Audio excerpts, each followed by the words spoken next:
India கூட்டணி ஒப்பந்தம் சுமூகமாக முடிந்துவிட்டது என்று சொன்னவுடனே பங்கீடு தகராறில்லை, ஆன்றாக யார் வர வேண்டும் என்பதை விட யார் வரக்கூடாது என்பதில் நாங்கள் வெற்றிகரமாக இருக்கிறோம் என்ற நம்முடைய ஃபார்முலா, நம்முடைய முதல்வர் கொடுத்த ஃபார்முலா, இவர் கொடுத்த மருந்து வேலை செய்கிறது. அதுதான் மிக முக்கியம். இந்தியாவிலேயே தமிழ்நாடு தான் அமைதி பூங்காவாக இருக்கிறது, மனித வளத்தை சிறப்பாக நடத்தக்கூடியது. எனவேதான் முதலீடுகள் அங்கே போய் வேண்டும். இந்திய மாகாணத்திலேயே, இந்திய மாநிலங்களிலேயே தமிழ்நாடு சிறந்தது என்று அமெரிக்காவினுடைய நியூயார்க் டைம்ஸ் பத்திரிகை நம்முடைய முதல்வருடைய ஆற்றலை சிறப்பித்து அங்கே எழுதியனுடைய விளைவுதான் உலகத்துடைய பற்பல நாடுகளிலிருந்தும் இங்கே முதலீடு செய்கிறார்கள். தென்னாட்டிலேயே காவிகளுக்கு கதவு சாத்தப்பட்டு விட்டது. மிக முக்கியமாக தென் மாநிலங்களில் எந்த மாநிலத்திலாவது பிஜேபி இருக்கிறதா? இல்லை. எனவே அவர்கள் வரக்கூடிய வாய்ப்பு இல்லை. என்னதான் அவர்கள் சுற்றி சுற்றி வந்தாலும் கூட, எவ்வளவு நீங்கள் பணத்தை கொண்டு வந்து வாரி இறைத்தாலும் கூட, எவ்வளவு வித்தியாசமான பேச்சுக்களை பேசினாலும் கூட உங்களை அங்கே அனுமதிப்பதற்கு யாரும் தயாராக இல்லை. தென்னாடு கதவு சாத்தப்பட்டு விட்டது. ஏன் நம்முடைய தளபதி மீது அவ்வளவு கோபம் வருகிறது, அவ்வளவு ஆத்திரம் வருகிறது? இந்தியாவே ஒன்றாக்கி விட்டாரே நமக்கு எதிராக. வடபுலத்திலும் கூட நம்முடைய செயல்கள் இல்லையே என்று நினைக்கக்கூடிய ஆத்திரம் அவருக்கு எல்லையற்று போகிறது. ஆத்திரம் கொண்டவர்களுக்கு அறிவு மட்டு என்று ஒரு பழமொழி தமிழ்நாட்டிலே உண்டு.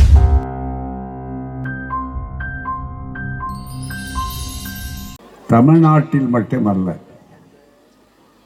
தென்னாட்டில் மட்டுமல்ல, இந்திய திருநாட்டிலேயே இன்றைக்கு ஒரு ஒப்பற்ற முதல்வர், எந்த மாநிலத்திற்கும் கிடைக்காத ஒரு அற்புதமான செயல்திறன் மிக்க, எதிர்நீச்சல் அடித்தாலும் என்றைக்கும் வெற்றியே பெற்று தீர்வோம் என்ற மக்கள் முதல்வர் ஒருவர் இருக்கிறார் என்றால் அது முத்துவேல் கருணாநிதி ஸ்டாலின் ஆகிய நம்முடைய முதல்வர்தான் என்பதை எனக்கு முன்னாலே அற்புதமான ஒரு தீர்ப்புரை எழுதியிருக்கிறார் உயர்நீதிமன்ற மூத்த நீதிபதி அவர்கள் அருமை ஜஸ்டிஸ் KN பாஷா ஐயா அவர்கள் உயர்நீதிமன்றத்திலிருந்து ஓய்வு பெற்ற பிற்பாடு இன்னொரு பெரிய பொறுப்பு அவருக்கு அளிக்கப்பட்டது. அதுதான் அறிவுசார் திறன் அமைந்த ஒரு ஆய்வு மன்றத்தின் தலைவர் பொறுப்பு, உறுப்பினர் தலைவர். இன்டலெக்சுவல் ப்ராப்பர்ட்டிஸ் என்று சொல்லக்கூடிய அறிவுத்துறையிலே அவர் முத்திரை பதித்தவர். அவர் நம்முடைய முதல்வரை பற்றி அந்த தீர்ப்பு எழுதியிருக்கிறார் என்றால், அறிவுக்கு தீர்ப்பு எழுதியவர் இன்றைக்கு அறிவோடு சேர்ந்த ஆளுமைக்கும் தீர்ப்பு எழுதுகிறார். அன்றைக்கு அறையிலே எழுதினார், இன்றைக்கு அரங்கத்திலே எழுதினார். அன்றைக்கு வெறும் எழுத்திலே எழுதினார், இன்றைக்கு முழக்கத்தின் மூலமாக, தாய்மார்களுடைய உற்சாகத்தின் மூலமாக இன்றைக்கு அவர் கம்பீரத்தோடு நின்றார். பேசினார் என்பதை விட கர்ஜித்தார் என்பதுதான் மிக முக்கியம். காரணம், இந்த மேடை, இந்த நாடு, இந்த இயக்கம், திராவிடர் இயக்கம் என்று வந்தால் எல்லோரும் அடங்கி ஒடுங்கி போக மாட்டார்கள். மிக அருமையாக அப்படிப்பட்ட ஒரு அற்புதமான ஒரு சிறப்பான நீதியரசர் அவர்கள், அதுபோலவே நம்முடைய அழைப்பிற்கு இணங்க முதல்வருக்கு மரியாதை செலுத்துவது அவர் பிறந்த நாளில் மிக முக்கியம் என்ற உணர்வோடு வந்திருந்தாலும், இன்றைக்கு அதே வரிசையில் இருக்கிற ஆளுமை திறன் மிகுந்த நம்முடைய ஓய்வு பெற்ற உயர்நீதிமன்ற நீதிபதியும் இன்றைக்கு பல பொறுப்புகளிலே இருக்கக்கூடியவருமான ஜஸ்டிஸ் அக்பர் அலி ஐயா அவர்கள் இங்கே வந்திருக்கிறார்கள். ஆனால் அவர்களுக்கு தொண்டு சரியாக இருக்கிறது, தொண்டை சரியாக இல்லை. ஆகவேதான் அவர்களை நாங்களே கேட்டுக்கொண்டோம், நீங்கள் ஓய்வோடு இருங்கள், உங்கள் தொண்டைக்கு ஓய்வு கொடுங்கள், தொண்டுக்கு ஓய்வு கொடுக்க மாட்டீர்கள் என்று எங்களுக்கு தெரியும் என்று மிக தெளிவாக எடுத்து சொல்லி இருக்கிறோம். ஆனால் இப்படிப்பட்டவர்களை எல்லாம் ஒருங்கிணைத்து செயல் பாபு என்று நம்முடைய முதலமைச்சர் அவர்கள் சிறப்பாக சொன்னார். இந்த ஒரு வரியிலே எல்லாம் அடங்கி போச்சு, இன்னும் சொல்ல வேண்டாம். அவருடைய அந்த திறன், ஆற்றல் திறன் எப்படி என்பதற்கு நினைவு திறன், ஆற்றல் திறன். ஆற்றல் திறனுக்கு நினைவு திறன் ரொம்ப மிக முக்கியம். கலைஞரை பற்றி பேசும்போதெல்லாம் அதுதான் சொல்லுவார்கள். இங்கே ஒவ்வொருவரையும் அவர் சொல்லிக்கொண்டே வந்தார். ஆண்களை சொல்லுவதை விட முதல்ல தாய்மார்கள், சகோதரிகளைத்தான் முதல்ல சொன்னார். அதுதான் மிக முக்கியம். வரிசையாக சொன்னார். நான் கவனித்து கொண்டே வந்தேன். ஒவ்வொருவரும் நீங்கள் எழுந்து வணக்கம் சென்றீர்கள், நன்றி சொல்லி கொண்டு வந்தீர்கள். ஒவ்வொருவராக பார்த்து சுத்தமாக செய்தார். அவர் எப்படி இவ்வளவு பெரிய ஆளுமை திறனுக்கு தொண்டர்நாதனாக இருக்கிறார் என்பதற்கு அதுதான் அவருடைய வெற்றிக்கு அடையாளம். இந்த இயக்கமும் அதுதான்.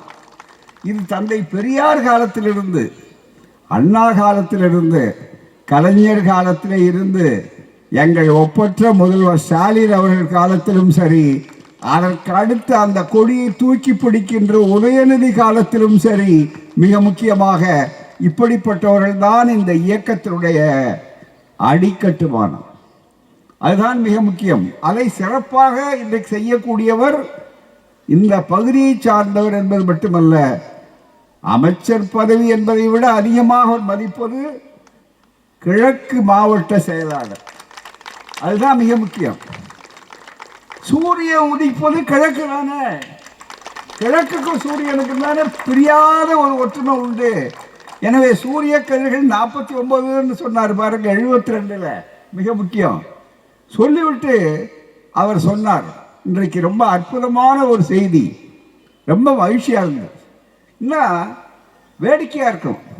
எங்களை பார்த்து கேட்பார்கள், என்னையா ஆசிரியர்களும் அவர் சேகர் பாபுக்கு என்ன இவ்வளவு பெரிய ஒற்றுமை இருக்க, 2 பேரும் சண்டை போட வேண்டியவங்களாச்ச கொள்கையில். ஒவ்வொரு கோயிலாக அவர் சாயம் அடிச்சுக்கிட்டு இருக்கிறாரு, ஒவ்வொரு கோயிலாக அவர் கும்பாபிஷேகம் நடத்திக்கிட்டு இருக்காரு. இவர் அதை பகுத்தறிவு பிரச்சாரம் செய்து கொண்டிருக்கிறார் என்றால், ஆனால் 1000 அவர்கள் கோயில்களை பாதுகாக்கிறார்கள் என்றாலும் கடவுளையும் பாதுகாக்கிறவன் திராவிடர் இயக்கத்துக்காரர் தான் என்பது உலகத்துக்கு தெரியட்டுங்கிறது தான். இந்த சட்டத்தை கொண்டு வந்ததே திராவிடர் இயக்கம். அறநிலைய பாதுகாப்பு, அதை அகற்றிட்டு கொள்ளையடிக்கலாம் நினைச்சுக்கிட்டு தானே மிக முக்கியமா இருக்காங்க. இங்க வந்த நம்முடைய பிரதமர் பேசுகிறார், கொள்ளையடிக்கிறார்கள் என்று சொல்லி. ஆம், எங்கள் முதல்வர், எங்களுடைய இயக்கம், திராவிடர் இயக்கம் கொள்ளையடித்து கொண்டுதான் இருக்கிறது. எதை? மக்கள் இதயங்களை. நன்றாக நினைத்து பாருங்கள். ஏழை எளிய மக்களுடைய இதயங்கள் மத்தியிலே இருக்கிறார். அதனாலதான் நீதியரசர் பேசும்போது சொன்னார், ஆட்சி சிம்மாசனத்தில் இருக்கிறது தேர்தலை ஒட்டது. ஆனால் ஆட்சி சிம்மாசனத்திலே இருக்கக்கூடிய அத்தனை பேரும் மக்களுடைய இதய சிம்மாசனத்தில் இடம்பெற முடியாதவர்கள். ஆனால் கலைஞரானாலும், ஸ்டாலின் ஆனாலும், அண்ணா ஆனாலும் இன்றைக்கு அவர்கள் இதய சிம்மாசனத்திலே இடம்பெறுவது என்ற அற்புதமான பணி செய்தவர்கள். இன்றைய தினம் உங்களுக்கு நினைவூட்ட வேண்டும், ஒரு வரலாற்று முக்கியத்துவம் வாய்ந்த நாள். இன்றைக்கு 1ஆம் தேதி நம்முடைய முதல்வருடைய பிறந்த நாள், 71வது பிறந்த நாள் என்பது இருந்தாலும் இன்றைக்கு ஒரு முக்கியமான நாள். என்ன நாள்னா, இன்றைக்கு தான் திராவிட முன்னேற்ற கழகம் வெற்றி பெற்று 1967 அறிஞர் அண்ணா அவர்கள் மிகப்பெரிய அளவு ஆட்சி அமைத்த நாள். மிகப்பெரிய அளவிற்கு 57 ஆண்டுகள், அரை நூற்றாண்டுகள் அசைக்க முடியாமல் திராவிடர் இயக்கம் என்பது இருக்கிறதே, இங்கே இருப்பது மட்டுமல்ல, டெல்லிக்கும் சேர்ந்து, ஒன்றியத்துக்கும் சேர்ந்து வழிகாட்டக்கூடிய வகையை நம்முடைய ஒப்பற்ற தலைவர், நூற்றாண்டு விழா நாயகர் கலைஞர் அவர்கள் அதை வழிகாட்டினார்கள். தாய்மார்கள், சகோதரிகள் இவ்வளவு பேர் இங்கே வந்திருக்கிறார்கள் சொன்னால், இவர்கள் 50 விழுக்காட்டையும் தாண்டி வந்திருக்கிறார்கள். அதே நேரத்தில் இங்கே வந்து பேசிவிட்டு போன பிரதமர் மோடி அவர்கள் மிக முக்கியமாக பெரிய அளவிற்கு ஏதோ செய்து விட்டோம், அவர் வரும்போதெல்லாம் இவர்கள் பார்த்து பயப்படுகிறார்கள் என்று.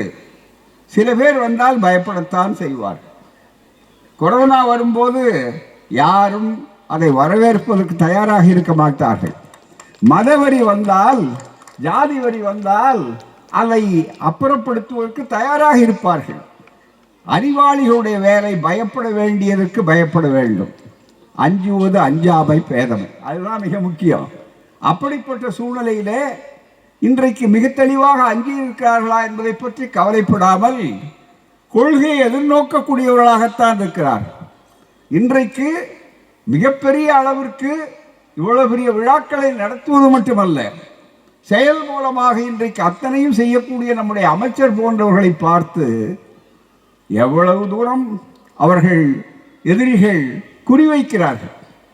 என்ன அவருடைய பணி இன்னும் கேட்டால் எங்களுக்குள்ளதான் சண்டை வரணுமே தவிர நீங்கள் பாராட்டணும் அவரை மிகப்பெரிய அளவிற்கு. அவ்வளவு தூரம் அவரை எடுத்துக்கொண்ட பணியை செய்வது திராவிடர் இயக்கத்தினுடைய அடிப்படை, அதுதான் கடமை.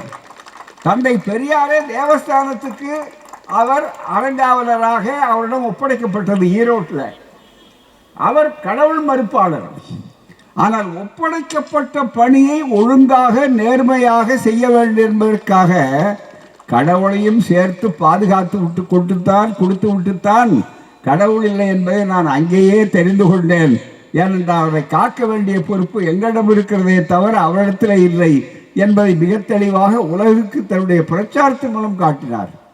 இன்றைக்கு அதுபோலத்தான் மிக முக்கியமாக மிகப்பெரிய பணியை இடையறாது செய்து கொண்டிருக்கக்கூடிய அளவிற்கு வந்திருக்கிறார்கள் சொன்னால் நம்முடைய முதல்வருடைய ஒப்பற்ற செயல்திறன்.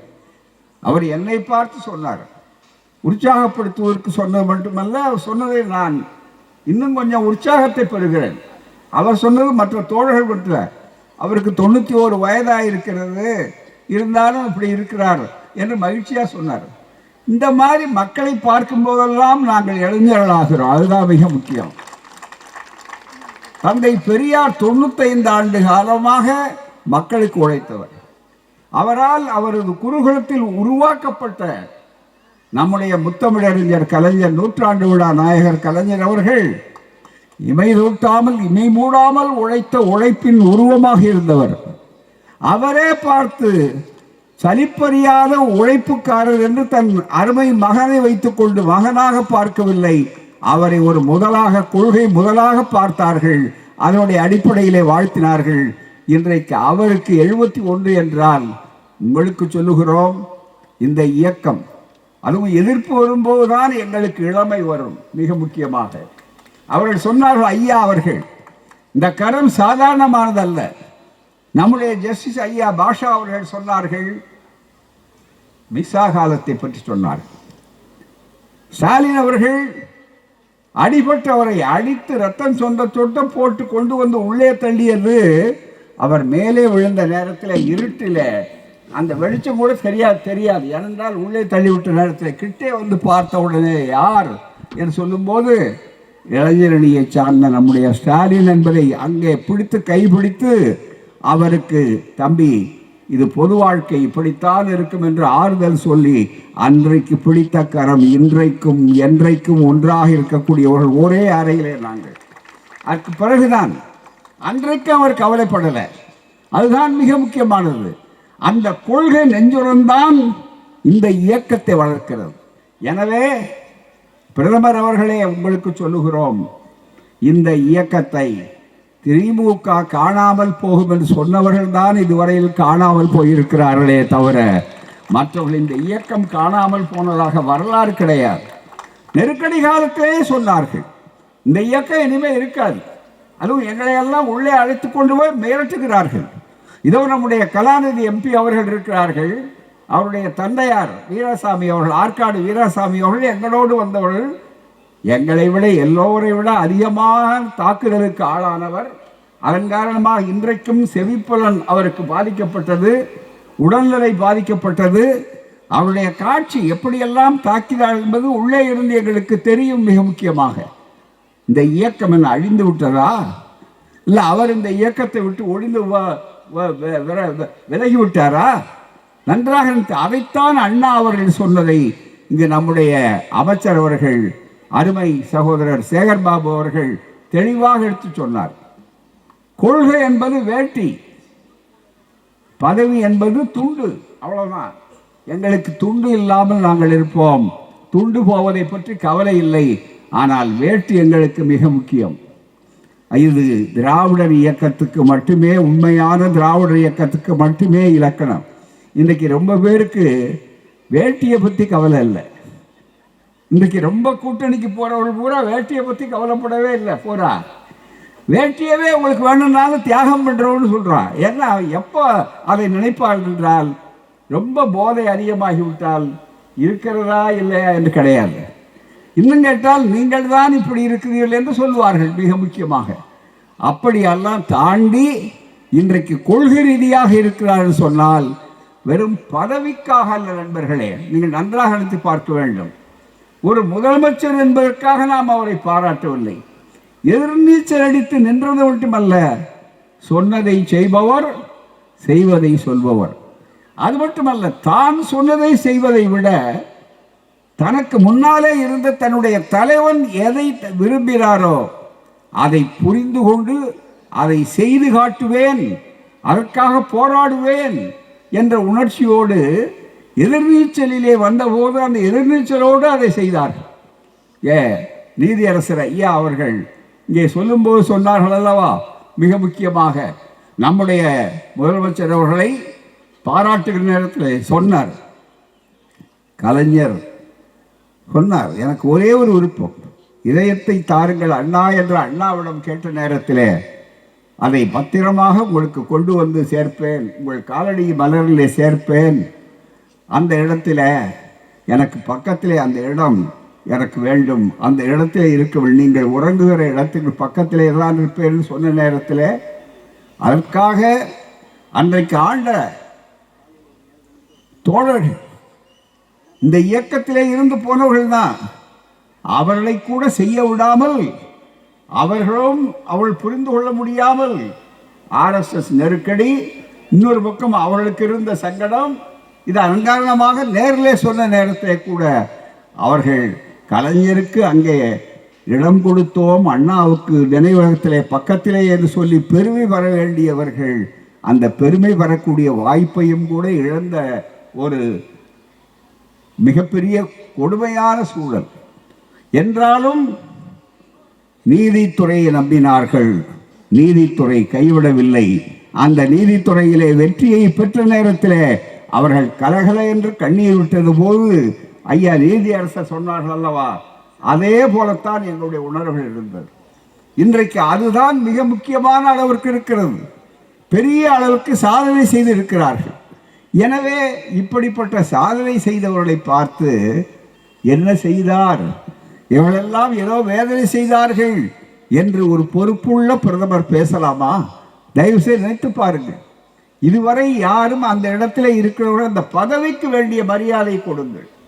உங்களுடைய உணர்வுகள் எப்படி வேண்டுமானால் இருக்கலாம், ஆனால் காவிகள் ஏன் வரக்கூடாது? காவிகளுக்கு ஏன் தமிழ்நாட்டை விரட்டி விரட்டி அடித்திருக்கிறார்கள் என்பதற்கு அடையாளம்தான் இப்போது அவருக்கு அவ்வளவு கோபம், ஆத்திரம், ஏமாற்றம். அலங்காரணமாக இந்த ஏமாற்றத்தை பார்த்த உடனே தான் அவர் என்ன செய்கிறார், எதை சொல்ல வேண்டுமோ சொல்லவில்லை. உதாரணமாக சொல்லுங்கள், எவ்வளவு பெரிய வெள்ளம் இந்த சென்னையிலே, அந்த வெள்ளத்தை சமாளித்தது மட்டுமல்ல, செங்கற்பட்டிலே, காஞ்சிபுரத்திலே, அதற்கு அடுத்து தென் மாவட்டங்களிலே மிக முக்கியமாக அந்த நேரத்திலே எல்லாம் நம்முடைய முதல்வரும் சரி, அமைச்சர்களும் சரி, எவ்வளவு தூரம் நீர் இருந்தாலும் அதை பற்றி கவலைப்படாமல் மக்களை சந்தித்தார்களா இல்லையா? அது மட்டுமல்ல, நெருக்கடி காலத்திலே சொன்னார்களே, நேற்று ஒவ்வொரு நாளும் சொல்லி இருக்கிறார்கள், இன்றைக்கு விடுதலையிலே கூட மிக முக்கியமாக எழுதியிருக்கிறோம், சொல்லியிருக்கிறோம், நாளும் மக்களுக்கு தெரியும். 37,000 கோடி ரூபாய்க்கு மிக முக்கியமாக 37,000 கோடி தேவை என்று கேட்ட நேரத்தில் ஒரு முதலமைச்சர் கேட்கிறார். இது ஒன்று, அவர் ஒன்றும் பெரிய சாம்ராஜ்யம் இல்லை, அவர் சக்கரவர்த்தி எல்லாம், நாமெல்லாம் சிற்றரசு இல்லை. இந்த மாநில அரசியல் சட்ட திருத்தம், அங்கே நீதிபதிகள் இருக்கிறார்கள், வழக்கறிஞர்கள் இருக்கிறார்கள், இது நடத்துகிறவர்களே வழக்கறிஞர்கள். அப்படிப்பட்ட சூழ்நிலையில் மத்திய மாநில அரசுகள் என்று சொன்னால் அது ஏதோ ஒரு மிகப்பெரிய அளவுக்கு பண்ணையார் அரசியல் கிடையாது. இது ஜனநாயக நாடு, மக்களாலே தேர்ந்தெடுக்கப்பட்ட அரசு.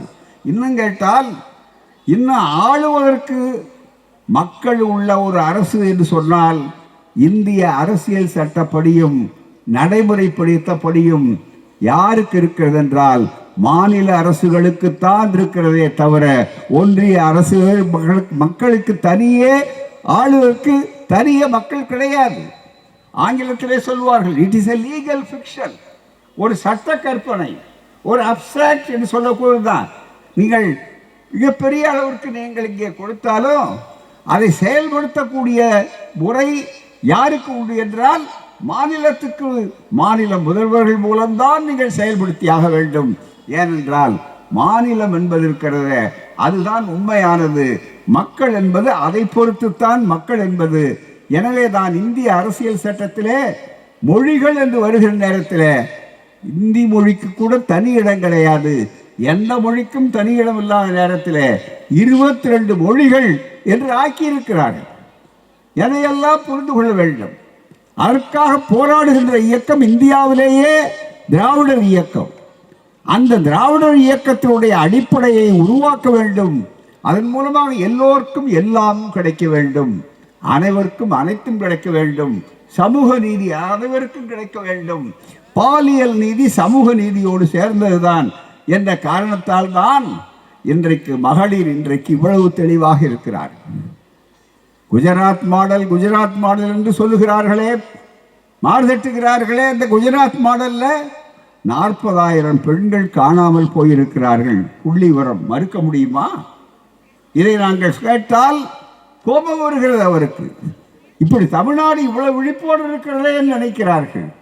மிக முக்கியமாக ஒரு முதல்வரை பற்றி நீதிபதிகள் இப்போது இவ்வளவு சிறப்பாக சொல்லுகிறார்கள் என்று சொன்னால் அதனுடைய பொருள் என்ன? அவர்களுக்கு என்ன ஏதாவது தேவை உண்டா? தராசை பிடிக்கிறார்கள். நீதி தராசு சாயாமல் இருக்கிற நேரத்தில் தெளிவாக சொல்லுகிறார்கள். அதே நேரத்தில் தேர்தல் பாண்ட் என்று சொல்லக்கூடிய தேர்தல் பத்திரம் உச்ச நீதிமன்றத்தில் எப்படிப்பட்ட சூழ்நிலை அவர்கள் கொடுத்தார்கள். நீதிமன்றத்தை மதித்து அவர்கள் போகக்கூடிய வழக்கை எதுவும் மிகப்பெரிய அளவில் சொல்லுகிறார்கள்.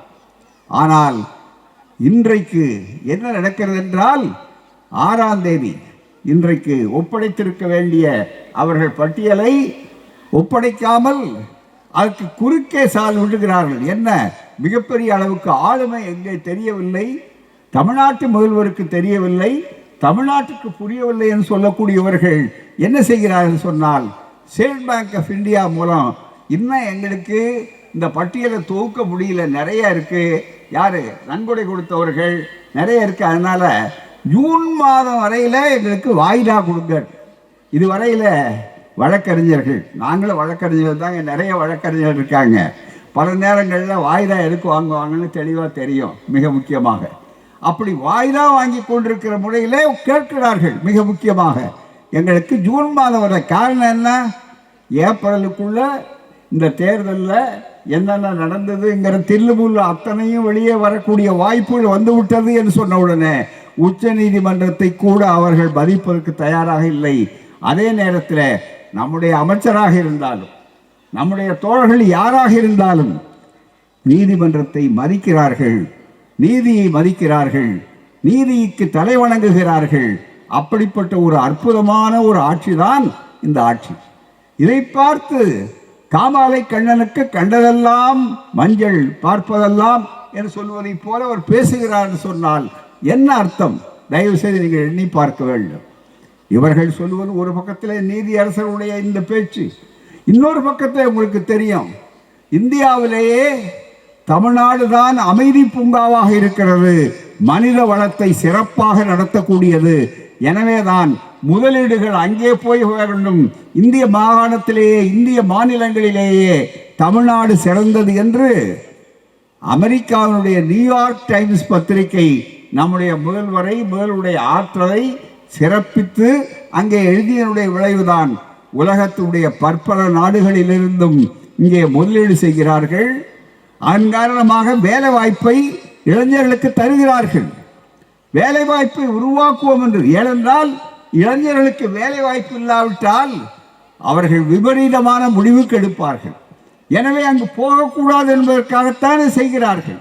அப்படிப்பட்ட ஒரு ஆளுமை திறன் நம்முடைய முதல்வருக்கு இருக்கிற காரணத்தால் தான் இன்றைக்கு இந்தியாவுக்கே வழிகாட்டக்கூடிய முதல்வராக இருக்கிறார். இந்தியா கூட்டணி தான் வெற்றி பெறும் என்று சொல்வதற்கு இவர்தான் முதல் முறையாக எழுத்த ஆரம்பித்தார். மிக முக்கியமாக எல்லோரும் எப்படி ஒற்றுமைப்படுவார்கள், ஒற்றுமைப்பட மாட்டார்கள். ஏனென்றால் ஒவ்வொருவரும் ஒவ்வொரு பக்கத்தில் இருக்கிறார்கள். நாம் அதன் மூலமாக உள்ளே நுழைந்து விடலாம். மீண்டும் மூன்றாவது முறை எதையாவது வித்தைகளை காட்டி நடத்தி விடலாம் என்று காவிகள் நினைக்கிறார்கள். RSS பிஜேபி நினைக்கிறது, பிரதமர் மோடி நினைக்கிறார். சொன்னால் இந்த முறை நிச்சயம் நடக்காது. எழுதி வைத்துக் கொள்ளுங்கள் நண்பர்களே. இது தமிழ்நாட்டை பொறுத்தவரையிலே அவர் கேட்டார், என்னுடைய பிறந்தநாள் பரிசாக வேறு எதுவும் கொடுக்க வேண்டாம், 40க்கும் 40 என்பதை நீங்கள் முன்னாலே வர வேண்டும் என்று சொன்னார்கள். அதற்கு தமிழ்நாடு ஆயத்தமாகிவிட்டது. ஆனால் இப்போது கூடுதலாக இதை அப்போது போன முறையே செய்து விட்டார்கள். இப்போது கூடுதலாக என்ன நடந்தது? தென்னாட்டிலேயே காவிகளுக்கு கதவு சாத்தப்பட்டு விட்டது. மிக முக்கியமாக தென் மாநிலங்களில் எந்த மாநிலத்திலாவது பிஜேபி இருக்கிறதா? இல்லை. எனவே அவர்கள் வரக்கூடிய வாய்ப்பு இல்லை. என்னதான் அவர்கள் சுற்றி சுற்றி வந்தாலும் கூட, எவ்வளவு நீங்கள் பணத்தை கொண்டு வந்து வாரி இறைத்தாலும் கூட, எவ்வளவு வித்தியாசமான பேச்சுக்களை பேசினாலும் கூட உங்களை அங்கே அனுமதிப்பதற்கு யாரும் தயாராக இல்லை. தென்னாடு கதவு சாத்தப்பட்டு விட்டது. தென்னாட்டு மட்டுமல்ல, அதே நிலை வடபுலத்திலும் இப்போது வந்துவிட்டது. அதை நன்றாக புரிந்து கொள்ளுங்கள். சில ஊடகங்களிலே தேர்தல் கணக்கு இருக்கிறது, மக்கள் கணக்கு இருக்கிறது, அந்த கணக்கிலே நாங்கள் சொல்லுகிறோம் என்றெல்லாம் சொல்லுகின்ற நேரத்திலே பற்றி ஏமாந்து விடாதீர்கள். ஒவ்வொருவருக்கும் சொல்ல வேண்டிய கருத்து மகிழ்ச்சிகரமாக. ஏன் நம்முடைய தளபதி மீது அவ்வளவு கோபம் வருகிறது, அவ்வளவு ஆத்திரம் வருகிறது? இந்தியாவே ஒன்றாக்கி விட்டாரே நமக்கு எதிராக. வடபுலத்திலும் கூட நம்முடைய செயல்கள் இல்லையே என்று நினைக்கக்கூடிய ஆத்திரம் அவருக்கு எல்லையற்று போகிறது. ஆத்திரம் கொண்டவர்களுக்கு அறிவு மட்டு என்று ஒரு பழமொழி தமிழ்நாட்டிலே உண்டு. அந்த நிலை பீகாரிலே பார்த்தீர்களேயானால் அங்கே ஒருவரைத்தான் விலைக்கு வாங்க முடிந்தது. அவர் கூட ஏன் போனார் என்றால், அவருக்கு மேலவையினுடைய அமைப்பு அந்த நாட்டினுடைய MLC, அதன் மூலமாக முதல்வரானவர். அவருக்கு அது முடிந்து போகிறது. இப்போது முடிந்து போய்விட்டால் மறுபடியும் போக முடியாது என்ற நிலை, அவருடைய சொந்த நிலை போனார். ஆனால் பீகார் இன்றைக்கு தெளிவாக இன்றைக்கு மக்கள் மத்தியிலே இருக்கிறது. இந்தியாவுடைய 2வது பெரிய மாநிலம்.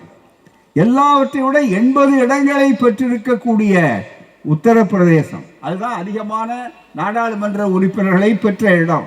மிக முக்கியமான அந்த இடத்துல காங்கிரசுக்கும் அங்கே இருக்கிற திமுக மாதிரி இருக்கக்கூடிய ஒரு இயக்கம், அகிலேஷுடைய சமாஜ்வாடி கட்சி, அங்கே அவர்கள் இருவரும் போட்டி போடுவார்கள் என்று நினைத்து அதன் மூலமாக வந்து விடலாம் என்று நினைத்தார்கள் அல்லவா? அங்கே இந்தியா கூட்டணி ஒப்பந்தம் சுமூகமாக முடிந்து விட்டது என்று சொன்னவுடனே பங்கீடு தகராறு இல்லை. அன்றாக யார் வர வேண்டும் என்பதை விட யார் வரக்கூடாது என்பதில் நாங்கள் வெற்றிகரமாக இருக்கிறோம் என்ற நம்முடைய ஃபார்முலா, நம்முடைய முதல்வர் கொடுத்த ஃபார்முலா, இவர் கொடுத்த மருந்து வேலை செய்கிறது. அதுதான் மிக முக்கியம். அதே மாதிரி உத்தரப்பிரதேசத்தில், மகாராஷ்டிரத்தில் அந்த முடிவு வந்து விட்டார்கள். காஷ்மீரில் அங்கேயும் பார்த்தார்கள். அவர் தனியாக போவார், இவர் தனியாக போவார், ஊடகங்களை விட்டு எழுத சொன்னார்கள். நடந்ததா? இல்லை. அங்கேயும் வந்து விட்டது. இப்போ பிரதமர் போகிறார். அங்கே பிரதமர் போகிறதுக்கு முன்னால் சுற்றறிக்கைகள் போகுது. எல்லா அதிகாரிகளும் அரசு ஊழியர்களும் 7000 பேர் பிரதமர் கூட்டத்துக்கு கட்டாயமாக வரணும் என்று சொல்லி பிரதமர் எப்படி கூட்டம் சேர்க்கிறார் என்பதற்கு மிக தெளிவான உதாரணமாக இருக்கிறது. அப்படிப்பட்ட ஒரு சூழ்நிலையிலே இன்றைக்கு வடபுலத்தில் டெல்லியிலே அவளால் தலைநகரத்திலேயே இடமில்லை. காரணம், அந்த 2 கட்சிகள் ஒன்றாகிவிட்டன. அடிப்படையில் கூட்டணிக்கு அவள் முடிவு வந்து விட்டார்கள். பஞ்சாபிலே அந்த சூழ்நிலை இருக்கிறது, ஹரியானாவில் அந்த சூழ்நிலை இருக்கிறது. எனவே ராஜஸ்தானத்தில், மத்திய பிரதேசத்தில் எது நீங்கள் இந்தி பிரதேசம் என்று நினைத்து உங்களுக்கு ஆதரவு உள்ள இடம் என்று நிறுத்தீர்களோ அங்கெல்லாம் இந்தியா கூட்டணி தெளிவாக வாய்ப்புகளை பெற வைப்பது, அதற்கு அஸ்திவாரம் போட்டவர், அடிக்கட்டுமானத்தை நாட்டியவர் நம்முடைய வெற்றி நாயகர், நம்முடைய இன்றைய முதல்வர் அவர்கள். எனவே திராவிடம் இந்தியாவுக்கு வழிகாட்டுகிறது. திராவிட ஃபார்முலா இந்தியா முழுவதும் இருக்கிறது. எனவே நண்பர்களே, நன்றாக எழுதி வைத்துக் கொள்ளுங்கள். மீண்டும் ஆட்சி, மீண்டும் மீண்டும் மோடிங்கிறார்களே, மோடி மீண்டு வர முடியாது. அதுதான் மிக முக்கியம்.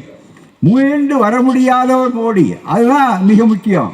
அதனால அவர் இங்கே வந்த உடனே ரொம்ப கோபம். அது என்ன கோபம் அதை விட என்றால், இங்கு வரும்போது அதிக பேருக்கு ஆதரவு சேர்க்கலாம் என்று சொல்லி அழைத்து வருகிறார்கள். இருந்த கட்சிகளே காணாமல் போய்விட்டன. அவருடைய கூட்டணிக்கு புதுசாக வர்றதில்லை. இன்னும் கேட்டால் மற்றவர்கள்லாம் என்ன சொல்கிறாங்க, நான் கதவு திறந்திருக்குன்னு இதுவரை சொன்னான், இப்போ கதவையே கழட்டி வச்சு கூட பார்த்தால் கூட அங்கே ஆள் தயாராக இல்லைன்னு சொல்லக்கூடிய அளவிற்கு இன்றைக்கு வந்து விட்டது என்றால், இதற்கெல்லாம் காரணம் இந்த ஸ்டாலின் என்ற மனிதர் தானே. ஆகவே தான் திராவிட முன்னேற்ற கழகம் தானே இதற்கு காரணம். திராவிட முன்னேற்ற கழகத்தை விட்டே நான் பார், இது திமுகவை ஒழித்து விட்டுத்தான் மறுவேலை பார்ப்பேன் சொன்னார்.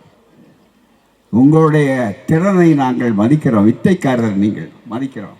ஆனால் உங்களை விட ராஜகோபாலாச்சாரியார், நம்முடைய மதிப்பிற்குரிய ராஜாஜி அவர்கள், அவரை பற்றி என்ன எழுதினாங்க பத்திரிகையில், இன்றைக்கும் பேசினாங்க. நேற்றுக்கு உச்சந்தலையிலிருந்து உள்ளங்கால் வரையில் மூளையேன்னு சொன்னார். அப்படிப்பட்ட ராஜாஜி அவர்களே திமுகவை ஒழித்து விட்டுத்தான் என்னுடைய மறுவேலை என்று 52 சொன்னார்.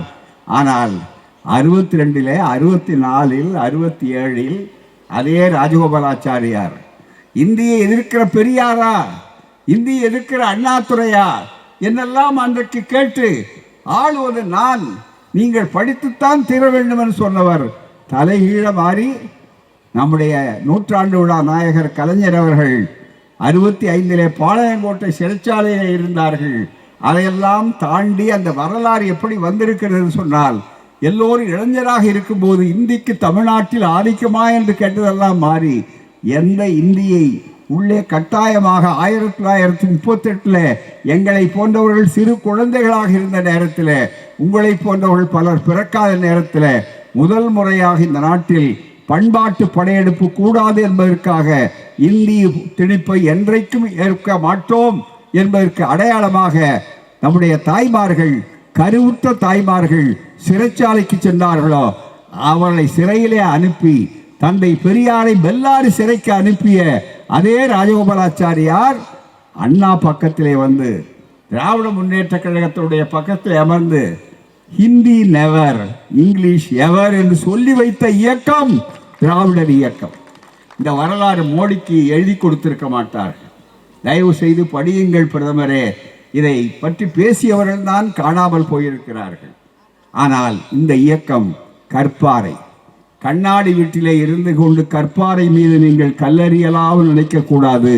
அது மிக முக்கியம். நீங்கள் ஒரு கையை நீட்டினால், அண்ணா சொன்னார், ஒரு கையை ஒரு விரலை நீட்டினால் மற்ற விரல் உங்கள் பக்கம் இருக்கிறது என்று பார்க்கும்போது அந்த குற்றச்சாட்டு எப்படி இருக்கிறது என்று.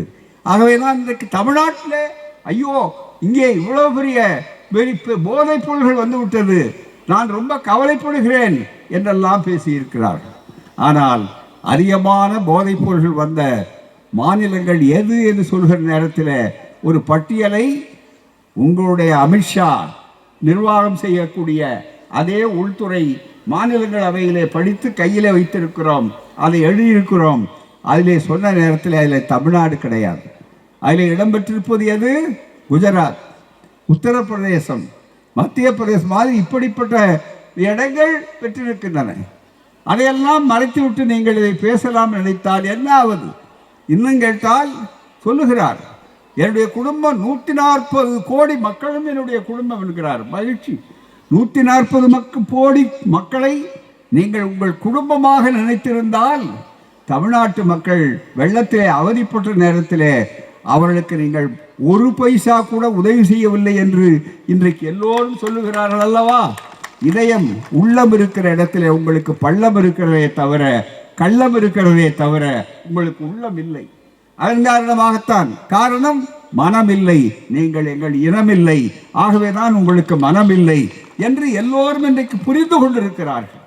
அதே நேரத்தில் ஒன்று உங்களுக்கு சொல்லுகிறோம், இவ்வளவு தூரம் நெருக்கடி இருந்தும் எங்களுடைய முதல்வருடைய ஆளுமை, அருமை தாய்மார்கள், சகோதரிகளே, இந்த வெள்ளத்திலும் கூட யார் யார் பாதிக்கப்பட்டார்களோ அவர்களுக்கு 6000 ரூபாய் போய் சேருகிறதா இல்லையா?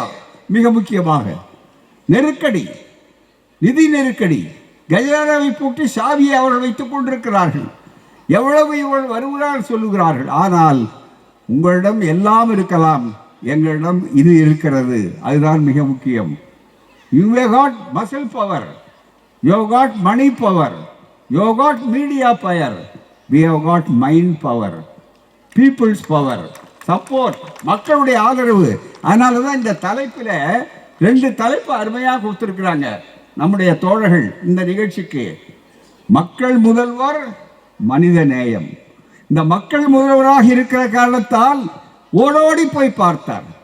கொரோனா வந்த நேரத்திலே இந்தியாவில் இருக்கிற இத்தனை முதல்வர்கள், பிரதமர் உட்பட கேட்கிறவர் அத்தனை பேரும் சேர்ந்து யாராவது கொரோனா நோயாளியிடம் அருகிலே போய் பேசி இருக்கிறாரா?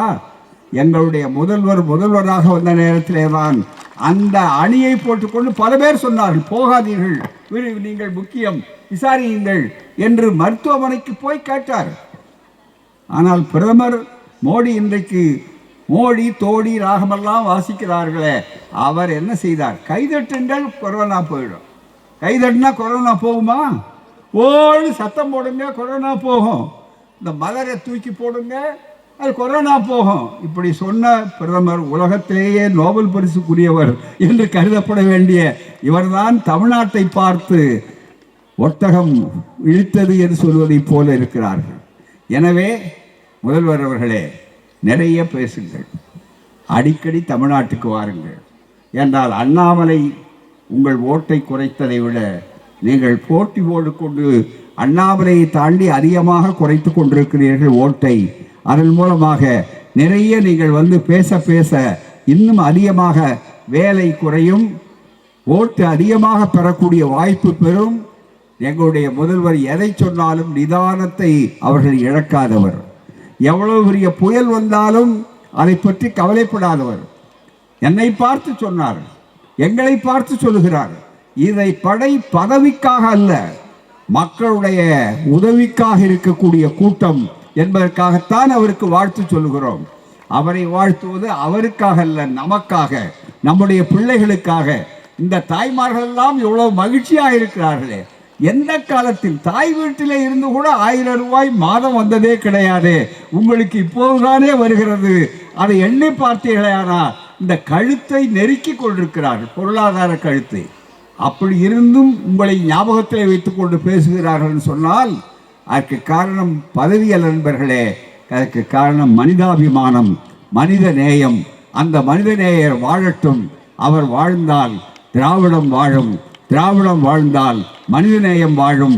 மனிதநேயமும் திராவிடமும் பிரிக்கப்பட முடியாதது.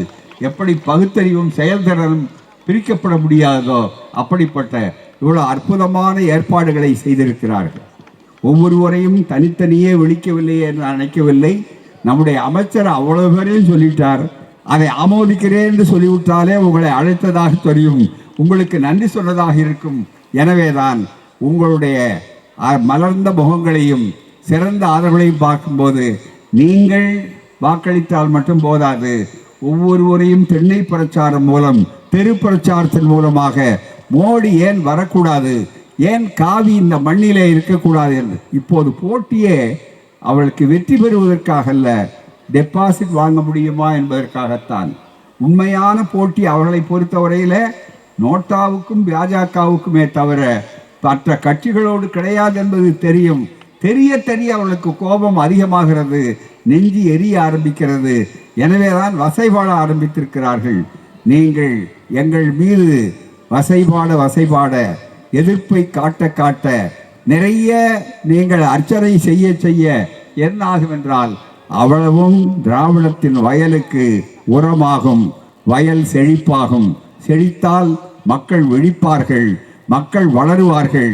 அதற்குத்தான் அவருடைய பிறந்த நாள். ஏற்பாடு செய்த அத்தனை தோழர்களுக்கும் நெஞ்சம் நிறைந்த பாராட்டுகள். வணக்கம், நன்றி. வாழ்க தளபதி, வளர்க திராவிடம். நன்றி, வணக்கம்.